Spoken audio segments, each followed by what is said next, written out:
నమస్తే, welcome to Pragathi media. నేను Aditya. America ఆధిపత్యానికి ప్రపంచ దేశాలు లొంగిపోయి వ్యవహరించాలా? స్వతంత్రతను నిలుపుకోవాల్సిన అవసరం లేదా? ఆ అవసరాన్ని దేశాలు గుర్తించినా అమెరికా గుర్తిస్తుందా? ఇలాంటి ప్రశ్నలే ఇప్పుడు అందరి మదిలో మెదులుతున్నాయి. మన పాలకులు వారి అవసరాలనే చూసుకుంటే దేశం అవసరం తీరుతుందా? ఇది వేరే విషయం. అసలు అమెరికా పెత్తనానికి తలొగ్గాలా లేక వ్యతిరేకించి నిలబడాలా అన్నదే ఇప్పుడు అన్ని దేశాల ముందున్న సమస్య. ఇందులో రెండు విషయాలున్నాయి. ఒకటి, అమెరికా ఆధిపత్యం ఏ ఏ రంగాల్లో ఉంది, వాటికి సంబంధించిన సానుకూల అంశాలు ఏంటో ఇప్పుడు చూద్దాం.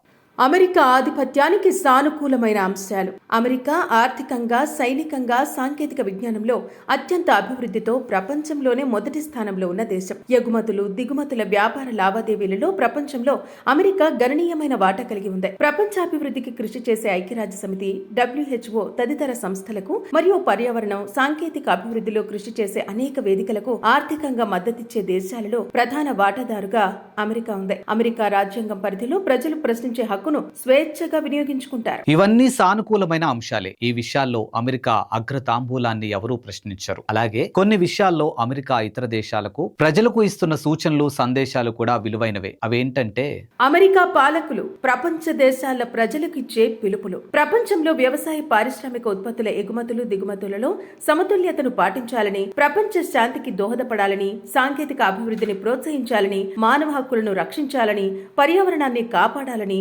ప్రజాస్వామ్య పరిరక్షణకై ఇతర దేశాల ప్రభుత్వాలు కూడా కృషి చేయాలని అమెరికా పాలకులు చెబుతూ ఉంటారు. కానీ ఆచరణలో అమెరికా తమ దేశంలోని కార్పొరేట్ సంస్థలకు అనుకూలంగా అనుసరిస్తున్న విధానాలే మిగిలిన దేశాలకు మింగుడు పడని విషయాలు. అక్కడే అమెరికా పెత్తందారి విధానం బయటపడుతుంది. అక్కడే అమెరికాతో ఇతర దేశాలకు ఘర్షణ మొదలవుతుంది. ఆ విషయాలు ఇప్పుడు చూద్దాం. అమెరికా ఆధిపత్యం రచిస్తున్న రక్త చరిత్ర.